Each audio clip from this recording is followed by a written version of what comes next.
உறவுகள் அனைவருக்கும் அன்பான வணக்கங்கள். சேரன் வந்துட்டு ரொம்பவுமே அப்செட் ஆகி உட்கார்ந்துட்டு இருக்காரு. வீட்டில் இருக்க எல்லாருமே எப்படி போய் ஆறுதல் சொல்கிறதுங்கிறது தெரியாமல் அவங்களுமே ஒரு மாதிரி உட்கார்ந்துட்டு இருக்காங்க. இதை பார்த்த நிலா வந்துட்டு, ஏன் இப்படி எல்லாரும் ஆளுக்கு ஒரு மூலையில் உருன்னு உட்கார்ந்துட்டு இருக்கீங்க? அங்கே அண்ணன் தனியாக உட்காந்துருக்காங்கல்ல, போய் நீங்களாவது போய் ஆறுதல் சொல்லலாம்ல சோழன் அப்படிங்கிறாங்க.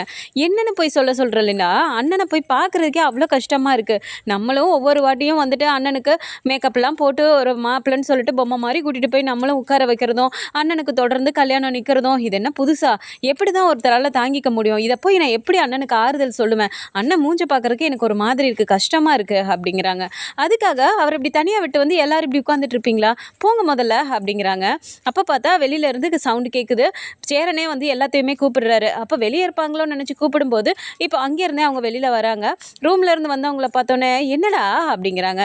எல்லாருமே முகத்தை ஒரு மாதிரி சோகமாக வச்சிட்டு இருக்கும்போது பல்லவனுக்கு அழுகையே வந்துடுது. டே பல்லவா, அழுகிற வெள்ளம் வச்சுக்கூடாதுடா, அவ்வளோதான் சொல்லிட்டேன் அப்படிங்கிறாங்க. நான் என்னென்ன அப்படிங்கிறாங்க. என்னடா நடந்தது நடந்து போச்சு, இப்போ அதையே நினச்சிட்டு உட்காந்துருந்தா ஏதாவது மாறப்போதா அப்படிங்கிறாரு. அப்படி இல்லைண்ணே அப்படின்னு சொல்லி ஆரம்பிக்கிறாரு. இங்கே பாருங்கடா, யாரும் எதுவும் பேசக்கூடாது. எனக்கு எல்லாருமே கல்யாணம் பண்ணி பார்க்கணுன்னு சொல்லி ஆசைப்பட்டீங்க. சந்தாவுக்கும் என்ன பிடிச்சிருந்தது, எனக்கும் பிடிச்சிருந்துச்சுன்னு சொல்லிட்டு பண்ணீங்க. அது இப்படி நடந்து போச்சு, அதுக்கு என்ன பண்ண முடியும்? சரி விடுங்க, நடந்ததை நினச்சிட்டே இருந்தால் பசிக்காதா? வாங்க எல்லாம் சாப்பிடலாம் அப்படிங்கிறாங்க. எல்லாருக்குமே ஒரு மாதிரியே ஆகுது. அப்போது நிலா வந்துட்டு, இல்லைண்ணே ஒரு மாதிரி கஷ்டமாக தான் இருக்குது, சந்தா பாவம் இல்லைண்ணே அப்படிங்கிறாங்க. அதை நினச்சாதான்ப்பா எனக்கும் கஷ்டமாக இருக்குது. அவன் என்னப்பா இப்படி நெத்தி பொட்டில் துப்பாக்கியை வச்சு கூப்பிட்டு போகிறான்ப்பா, சந்தா என்ன பண்ணுதோ தெரியல அப்படிங்கிறாங்க. ஃபோன் பண்ணி பார்த்தீங்களாண்ணே அப்படிங்கிறாங்க. ஃபோன் 2 பேருக்குமே பண்ணேன்ப்பா, 2 பேருமே ஃபோன் எடுக்க மாட்டேங்கிறாங்க அப்படிங்கிறாங்க. ஏதோ பிரச்சனையாக இருக்குமோண்ணே அப்படிங்கிறாங்க.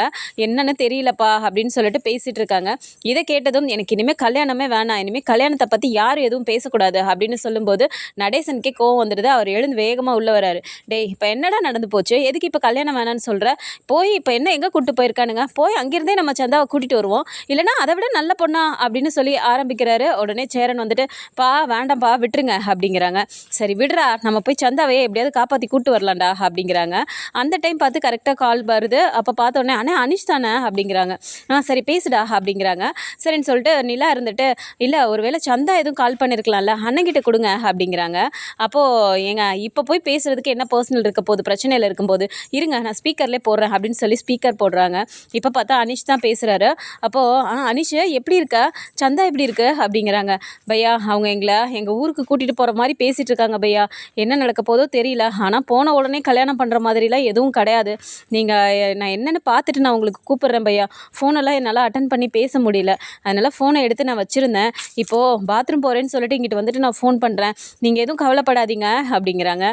சரி அனிஷ், எனக்கு ஒன்றும் பிரச்சனை இல்லை, சந்தா நல்லா இருக்குல்ல அப்படிங்கிறாங்க. அதெல்லாம் ஒன்றும் இல்லை பையா, நல்லா தான் இருக்கா, என் கூட தான் இருக்கா, ஆனால் அழுதுகிட்டே இருக்கா அப்படிங்கிறாங்க. நீ கொஞ்சம் சொல்லு அனிஷ் அப்படிங்கிறாங்க. சரிங்க பையா, நீங்கள் எதுவும் ஃபோன் பண்ண வேணாம், நானே அங்கே போயிட்டு சூழ்நிலையை பார்த்துட்டு உங்களுக்கு ஃபோன் பண்ணுறேன் அப்படிங்கிறாங்க. சரி அனிஷ், இப்போ எங்கள் ஊருக்கு தான் கூப்பிட்டு போகிறாங்களா அப்படிங்கிறாங்க. அப்படி தான் பையா பேசிகிட்டு இருக்காங்க, ஆனால் சரியாக தெரியல அப்படிங்கிற மாதிரி அனிஷும் சொல்லிட்டு ஃபோனை வச்சுட்டு நான் போகிறேன் அப்படின்னு சொல்லிட்டு வச்சிடுறாரு. இப்போ நிலாவுக்கு இந்த இடத்துல ஒரு சந்தேகம் வருது. ஏன்னா இத்தனை நாள் இல்லாமல் அது எப்படின்னு கரெக்டாக கல்யாணம் பண்ணுற அன்னைக்கு, அதுவும் தாலி கட்ட போகிற நேரத்தில் கரெக்டாக வந்திருக்காங்க, அது எப்படின்னு அவங்களுக்கு தெரிஞ்சிருக்கோம் அப்படிங்கிறாங்க. அதுதான்ப்பா எனக்கும் ஒன்றும் தெரியல, ஒரே குழப்பமாக இருக்குது அப்படிங்கிறாங்க. அப்போ உடனே சோழன் சொல்கிறாரு, அண்ணா இவனுங்க ஏற்கனவே தெரிஞ்சிருந்து பிளான் பண்ணி தான் வந்திருப்பானுங்க போலன்னு, சந்தாவை தூக்கிட்டு போகிற மாதிரி அப்படியே ஒரு பிளானில் தான் வந்திருக்கானுங்க, இல்லைன்னா அவனுங்க இப்படிலாம் பண்ணியிருப்பானுங்களா அப்படிங்கிறாங்க. அனிஷ் ஏற்கனவே சொல்லியிருக்காண்டா என்கிட்ட, அவன் ரொம்ப மோசமானவன் அடிக்கடி சொல்லுவான், ஆனால் இப்படிலாம் இருப்பானுங்கன்னு சத்தியமாக நான் எதிர்பார்க்கலடா அப்படின்னு சொல்லிட்டு சேரன் சொல்கிறாரு.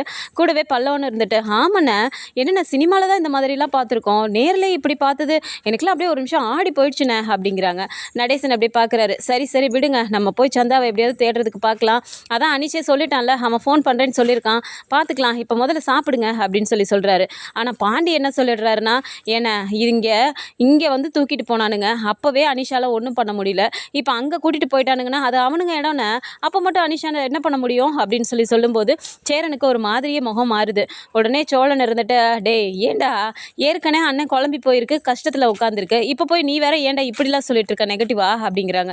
இல்லைடா என்ன நடக்குதுங்கிறத யோசிக்கணும்ல, அதையும் தான் பார்க்கணும்ல, அதுக்காக தான்டா சொன்னேன், வேற ஒன்றும் இல்லை, அண்ணனை குழப்பணும்லாம் நான் சொல்லலை அப்படிங்கிறாங்க. சரி விடுங்கடா அப்படின்னு சொல்லி பேசிகிட்டு இருக்கும்போதே சோழனுக்கு கரெக்டாக கால் வருது. ஒரு பேசஞ்சர் வெயிட் பண்ணிட்டு இருக்காங்கடா, ஒரு கஸ்டமர் கூப்பிடுறாங்க, நீ வா அப்படின்னு சொல்கிறாங்க. எங்கண்ணே போகணும் அப்படிங்கிறாங்க. அதெல்லாம் சொல்லலடா, நீ நேரில் வா பேசிக்கலாம் அப்படின்னு சொல்லிட்டு அவரும் ஃபோனை வச்சிடுறாரு. சரி நீங்கள் பார்த்துக்கோங்க, நான் கிளம்புறேன் அப்படின்னு சொல்லி இங்கேருந்து அவரும் கிளம்பி போகிறாரு. கூடவே நடேசனும் வந்துட்டு சரி பார்த்துக்கோங்க, நானும் இந்த டீ கடை வரைக்கும் போயிட்டு வரேன் அப்படிங்கிறாங்க. நிலா உடனே பார்த்துட்டு அங்கிள் இந்த நேரத்தில் போகணுமா அப்படிங்கிறாங்க. நீ என்னம்மா அதுக்காக வீட்டிலே உட்காந்துட்டு இருக்க சொல்கிறியா அப்படிங்கிறாங்க. அப்படி இல்லை அங்கிள், இப்போ தான் கல்யாணம் நின்றுருக்கு, இப்போ நீங்கள் அங்கே போனீங்கன்னா யாராவது ஏதாவது உங்களை பார்த்து பேசுவாங்க, நீங்கள் தேவையில்லாமல் கோவப்படுவீங்க, எதுக்கு வீட்டிலே இருக்கலாம்ல, உங்களுக்கு என்ன டீ தானே வேணும், நான் போட்டு தரேன் அப்படிங்கிறாங்க. ஐயய்யா நீ என்னம்மா வீட்டுக்குள்ளே இருக்கணும்னு நினப்பா போல இருக்கு, இந்த டீயை குடிக்கிறதுக்காக நான் அங்கே போகிறேன், அங்கே போனால் சும்மா பேப்பர் கீப்பரை பார்த்துட்டு அங்கே அப்படியே சும்மா காத்தாட உட்காந்துட்டு வருவேன், அதெல்லாம் ஒன்றும் இல்லை, நான் பார்த்துக்கிறேன், நீ எதுவும் பயப்படாத அப்படின்னு சொல்லிட்டு இங்கேருந்து அவர் கிளம்பி போயிடுறாரு. அங்கே போனதுக்கு அப்புறமா பார்த்தா இப்போ வீட்டில் வந்துட்டு பல்லவன் எல்லாரையும் உட்கார வச்சுட்டு சேரனே சாப்பாடு எல்லாத்துக்கும் கொடுக்குறாரு. ஆனால் யாருக்குமே அங்கே சாப்பாடு இறங்க மாட்டேங்குது, அப்படியே வச்சுட்டே உட்காந்துருக்காங்க. டே என்னடா சாப்பிடுங்கடா, நிலா சாப்பிடுப்பா அப்படிங்கிறாங்க. அண்ணா நாங்கள் சாப்பிட்றோண்ணே, நீங்கள் முதல்ல சாப்பிடுங்க அப்படிங்கிறாங்க. அதுவாப்பா எனக்கு பசி இல்லை, நான் அப்புறமா சாப்பிட்டுக்கிறேன் அப்படிங்கிறாங்க. இங்கே பாருங்கண்ணே, நீங்கள் சாப்பிடலன்னா நாங்களும் சாப்பிட மாட்டோம் அப்படிங்கும்போது சேரன் ஒரு 2 வாய் மட்டும் சாப்பிட்ற மாதிரி சாப்பிட்டுட்டு எனக்கு போதும்பா அப்படின்னு சொல்லிட்டு எடுத்து வச்சிடுறாரு. அதுவே அவங்களுக்கெல்லாம் ஒரு கஷ்டமாக இருக்குது. கொஞ்ச நேரத்துலேயே பார்த்தா அங்கேருந்து ஃபோன் வருது. சரின்னு சொல்லிட்டு பாண்டி தான் ஃபோன் எடுக்கிறாரு. கண்ணா கூப்பிட்றான் அப்படின்னு சொல்லிட்டு எடுத்துகிட்டு சொல்லு கண்ணா அப்படிங்கிறாங்க. அண்ணே எங்கண்ணே இருக்கீங்க அப்படிங்கிறாங்க. வீட்டில் தாண்டா இருக்கேன் அப்படிங்கும்போது இங்கே பாருங்கண்ணே, இங்கே உங்கள் அப்பாவுக்கும் உங்கள் பெரியப்பாக்கும் இங்கே சரியான சண்டை நடக்குதுண்ணே, நான் இந்த சைடு வந்தேன் டீ கடைக்கு டீ குடிக்கலான்னு, சண்டை போட்டுட்ருக்காங்கண்ணே, நீ உடனே கிளம்பி வாண்ணே அப்படிங்கிறாங்க. சண்டை போட்டுட்ருக்காரா, என்னடா இப்போ தாண்டா கிளம்பி போனார் அப்படிங்கிறாங்க. அதெல்லாம் தெரியலண்ணே எனக்கு, ஆனால் சண்டை நடந்துட்டுருக்கு, ரொம்ப அடிச்சுக்கிறாங்கண்ணே, நீ கிளம்பி வரியா அப்படிங்கிறாங்க. சரிடா இந்த நான் வரேன் அப்படின்னு சொல்லிட்டு ஃபோனை வச்சுட்டு ஐயோ இவரை என்ன சொல்கிறதுனே தெரியல, இங்கேருந்து கிளம்பும் போது நீங்கள் சொன்னீங்கல்ல போவேனான்னு, இப்போ பாருங்க அங்கே சண்டை போட்டுட்ருக்காரா அப்படிங்கிறாங்க. சண்டை போட்டுட்ருக்காரா, எதுக்கு இவர் இப்படி பண்ணிட்டுருக்காரு, நான் அதுக்கு தான் சொன்னேன், யாராவது ஏதாவது சொல்லியிருப்பாங்க, இவர் தேவையில்லாமல் கோவப்படுவாருன்னு தான் போவேனான்னு சொன்னேன், கேட்டால் தானே அப்படிங்கிறாங்க. சரி விடுங்க என்ன பண்ணுறது, நான் போய் பார்த்துட்டு வரேன் அப்படிங்கிறாங்க. நீங்கள் போய் அவரை கூட்டிகிட்டு மட்டும் வந்துருங்க, நீங்கள் போய் எதுவும் பிரச்சனை பண்ணிட்டு இருக்காதீங்க அப்படிங்கிறாங்க. சேரன் உடனே இருந்துச்சுட்டு டேய் நானும் வரேன்டா அப்படின்னு சொல்லிட்டு கிளம்புறாங்க. டே பல்லவா நீ வரியாடா அப்படிங்கிறாங்க. அந்த ஆள் போய் ஏதாவது தேவையில்லாமல் பிரச்சனை பண்ணுவார், அதுக்கு நான் வரணுமா, நான்லாம் வரமாட்டேன் அப்படின்னு சொல்லி பல்லவன் சொல்லிடுறாரு. உடனே நிலாவும் பார்த்துட்டு ஆமாம்மா நீங்கள் போயிட்டு வாங்க அப்படிங்கிறாங்க. சரின்னு சொல்லிட்டு இப்போ இவங்க 2 பேரும் வண்டி எடுத்துகிட்டு டீ கடைக்கு போகிறாங்க. ஸோ அங்கே போனால் பார்த்தா 2 பேரும் சரியான சண்டை போட்டுட்ருக்காங்க. வேகமாக போயிட்டு அப்பாப்பா என்னப்பா பண்ணிட்டு இருக்கீங்க, வாங்கப்பா எதுக்குப்பா அவர் கூட சண்டை போட்டுட்ருக்கீங்க அப்படின்ட்டு போயிட்டு நடேசனை பிடிச்சி இழுக்கிறாரு. டே சேரா உனக்கு எதுவுமே தெரியாதுடா, நடந்த விஷயம் எல்லாத்துக்குமே இவன் தான்டா காரணம் அப்படிங்கிறாங்க. இவரா என்னப்பா சொல்கிறீங்க, என்ன காரணம் அப்படிங்கிறாங்க. ஆமாண்டா கரெக்டான நேரத்துக்கு வந்து எப்படி அவனுங்க பொண்ணை தூக்கிட்டு போனானுங்கன்னு சொல்லிட்டு வீட்டில் எல்லாம் குழம்பிக்கிட்டு பேசிட்டு உட்காந்துருந்தீங்கல்ல, அது எல்லாத்துக்கும் காரணம் இவன் தான்டா அப்படிங்கிறாங்க.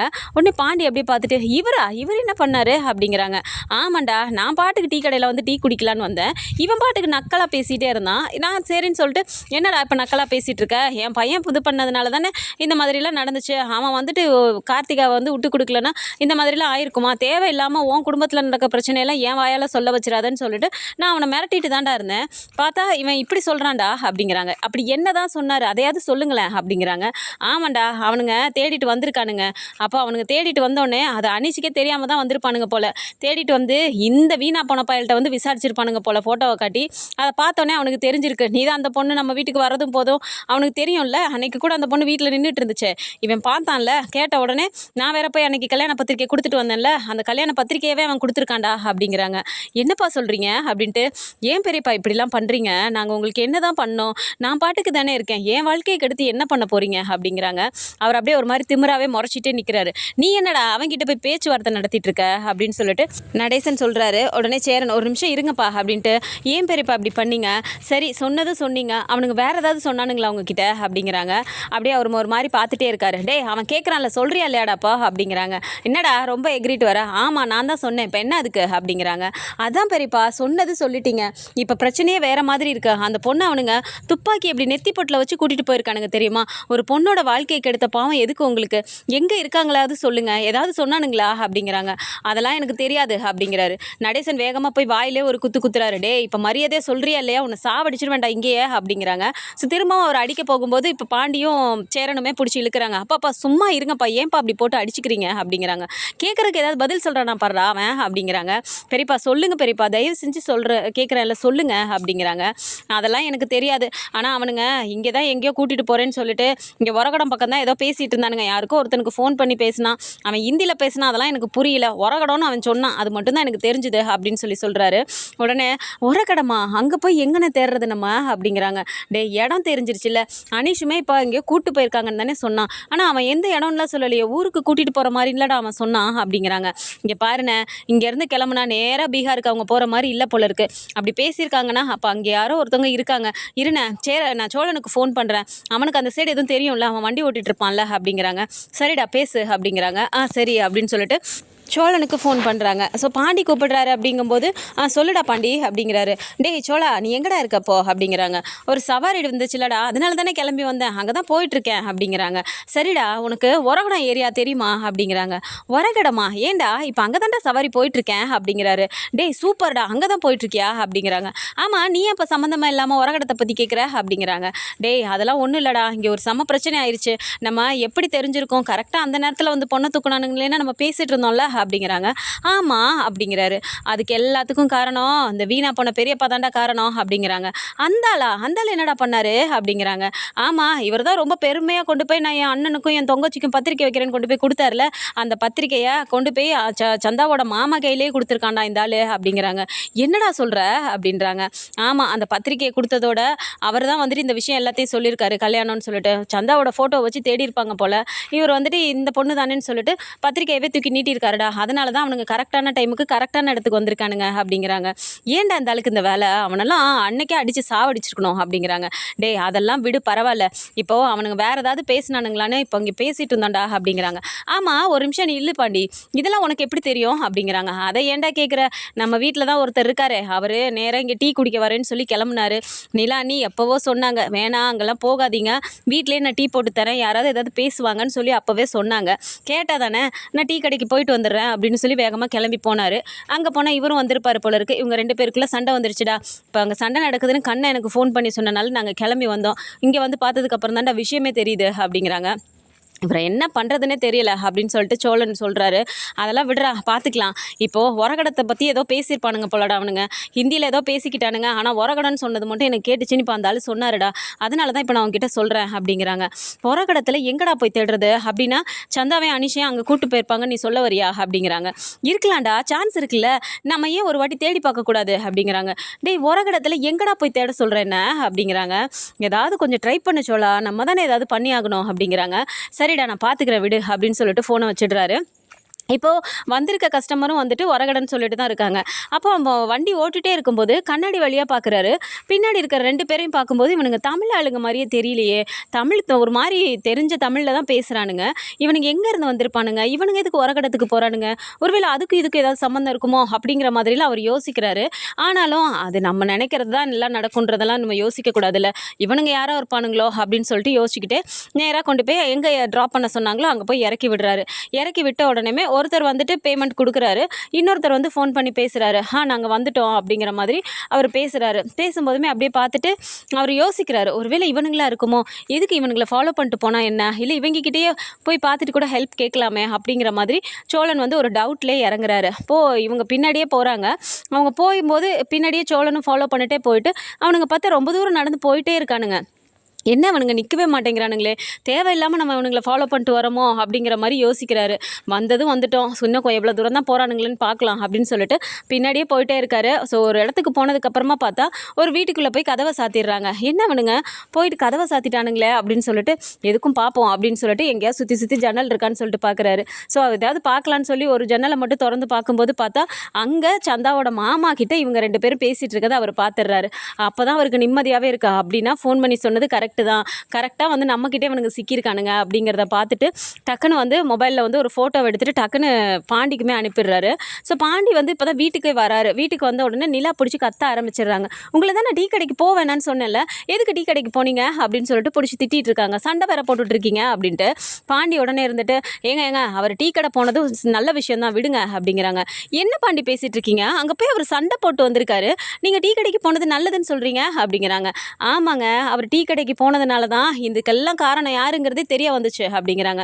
என்ன சொல்கிறீங்க பாண்டி, எனக்கு புரியல அப்படிங்கிறாங்க. ஆமாங்க, இவ்வளோ பிரச்சனைக்கும் யார் காரணம்னு சொல்லிட்டு இவ்வளோ நேரம் யோசிச்சோம்ல, எப்படி கரெக்ட் டைமுக்கு அவனுங்க வந்தானுங்கன்னு நீங்கள் கேட்டிங்கல்ல அப்படிங்கிறாங்க. ஆமாம் அப்படின்றாங்க. எல்லாத்துக்கும் காரணம் இதோ இவரோட அண்ணன் தான் அப்படிங்கிறாங்க. அவரா அப்படின்னோடனே ஆமாம் அப்படின்னு சொல்லிட்டு நடந்த எல்லா விஷயத்தையும் பாண்டி சொல்கிறாரு. இதை கேட்டோன்னே நிலாவுக்கு செம்ம கடுப்பாகுது. எதுக்கு இவங்களுக்கு இந்த வேலை நல்லாவே இருக்கணும்னு யோசிக்கவே மாட்டாங்களா? நம்ம போய் அவங்கள ஏதாவது கெடுக்கிறோமா? எதுக்கு இப்படிலாம் பண்ணுறாங்க? பாவம்லாம் அண்ணன் அப்படிங்கிறாங்க. அதெல்லாம் விடுங்க, அதனால தான் உரகடோன்னு அவன் சொன்னதுனால நான் சோழனுக்கு ஃபோன் பண்ணி சொல்லியிருக்கேன். அவனும் அங்கே தான் போயிட்டுருக்கான். நான் ஒரு சவாரி விஷயமா, அதனால் ஏதாவது க்ளூ கிடைக்குதான்னு பார்த்துக்கிறேன்னு சொல்லியிருக்கான் அப்படிங்கிறாங்க. சரி ஓகே அப்படின்னு சொல்லிட்டு நான் இதுக்கு சோழனுக்கு கால் பண்ணவா அப்படிங்கிறாங்க. ஏங்க அவனே பார்த்துட்டு கூப்பிடுவான், வெயிட் பண்ணலாம் அப்படிங்கிறாங்க. சரி அப்படின்னு சொல்லிட்டு எல்லோரும் உட்காந்துட்டு இருக்காங்க. நடேசனும் அப்படியே உட்காந்துட்டு இருக்கும்போது நிலா பார்த்துட்டு உட்காந்துருக்காங்க. அப்போ பார்த்தா சோழன் ஃபோனில் இருந்து பாண்டிக்கு ஒரு மெசேஜ் வருது. ஓப்பன் பண்ணி பார்த்துட்டு என்ன சோழன் எனக்கு இது வாட்ஸ்அப்பில் மெசேஜ் அனுப்பியிருக்கான் அப்படின்னு சொல்லி ஓப்பன் பண்ணால் அந்த ஃபோட்டோ. ஸோ ஃபோட்டோவை பார்த்தோன்னே என்ன அவரோட மாமா இங்கே நின்றுட்டுருக்காங்க அப்படின்னு சொல்லிட்டு யோசிக்கிறாங்க. சேரன் பார்த்துட்டு என்னடா யாருடா அப்படிங்கிறாங்க. ஆனால் இங்கே பாருண்ணே, சந்தாவோட மாமானே யாரோ 2 பேர்கிட்ட பேசிட்டு நிற்கிறாரு. அதை இவன் ஃபோட்டோ அனுப்பியிருக்கானே, உரகடன்னு சொல்லி தான் போனான். ஒருவேளை அங்கே எதுவும் பார்த்துருப்பானோ அப்படிங்கிறாங்க. டேய் முதல்ல நீ சோழனுக்கு ஃபோன் பண்ணுறா அப்படிங்கிறாங்க. இருண்ணே பண்ணுறேன் அப்படின்னு சொல்லிட்டு இப்போ ஃபோன் பண்ணுறாரு. ஃபோன் பண்ண உடனே இப்போ சோழனும் ஃபோன் எடுத்துகிட்டு சொல்டா பாண்டி பார்த்துட்டியா அப்படிங்கிறாங்க. டேய் என்னடா இது இப்போ எடுத்த ஃபோட்டோவா அப்படிங்கிறாங்க. ஆமாண்டா, நான் இங்கே சவாரி வரேன்னு சொன்னேன்ல, கடைசியில் அவனோட ஆளுங்க தான் போல இவனுங்க. அவன் நடந்து போகிறது அவன் பேசுகிறது எல்லாமே எனக்கு சந்தேகமாக இருந்துச்சுன்னு பின்னாடியே ஃபாலோ பண்ணிட்டு வந்தேன்டா. வந்தோடனே வீட்டு கதவெல்லாம் சாத்திக்கிட்டானுங்க. ஒரு ஜன்னல் வழியாக தான்டா இந்த ஃபோட்டோவை எடுத்தேன் அப்படிங்கிறாங்க. டேய் சூப்பர்டா சோழா, அப்படின்னா அவங்க இருக்கிற இடத்த நீ கண்டுபிடிச்சிட்டியா அப்படிங்கிறாங்க. டே இருடா, ரொம்பலாம் சந்தோஷப்படாத. அவங்க மாமாவை மட்டும்தான் நான் பார்த்துருக்கேன். சந்தாவும் அனிஷா அங்கே உள்ளே இருக்காங்களா இல்லையான்னு கூட எனக்கு தெரியல அப்படிங்கிறாங்க. ஏண்டா அவரே அங்கே இருக்கும்போது இவங்க 2 பேரும் அப்புறம் எங்கடா போயிருப்பாங்க? அங்கே எதுவும் இருக்கிறதுக்கு வாய்ப்பு இருக்குல்ல அப்படிங்கிறாங்க. அதனால தாண்டா உனக்கு ஃபோட்டோ எடுத்து அனுப்புனேன் அப்படிங்கிறாங்க. சரிடா, இப்போ நாங்கள் உடனே அங்கே கிளம்பி வரட்டுமா அப்படிங்கிறாங்க. இப்போ கிளம்பி வரட்டுமாவா? தான் மட்டும் தனியாக போய் அவனுங்க கிட்ட மாட்டிக்கிறதா? அவனுங்க வேறு துப்பாக்கிலாம் வச்சுருக்கானுங்க. உடனே கிளம்பி வாடா அப்படிங்கிறாங்க. சரிடா நான் அந்த வரேன் அப்படின்றாங்க. ஸோ கூடவே நிலா, அப்புறம் சேரன், பல்லவன், அப்புறம் நடேசன் எல்லாருமே கேட்குறாங்க என்ன சொல்லுச்சு அப்படின்ட்டு. அப்போ நடந்த விஷயம் எல்லாத்தையும் சொன்ன உடனே சரி வாங்க போகலாம் அப்படின்னு சொல்லிட்டு எல்லாருமே கிளம்பி வராங்க. ஸோ இப்படி நேராக போயிட்டு அங்கேருந்து எதுவும் மீட்கிறதுக்கு வாய்ப்பு இருக்கா? இந்த மாதிரியான கதைக்களம் வந்தால் நல்லா இருக்கும்னு நினச்சிங்கன்னா மறக்காமல் நம்மளோட சேனலை சப்ஸ்கிரைப் பண்ணிக்கோங்க. அண்ட் வீடியோ பிடிச்சிருக்கு அப்படின்னா சின்னதாக லைக்கை மட்டும் கொடுத்துருங்க. தேங்க்ஸ் ஃபார் வாட்சிங்.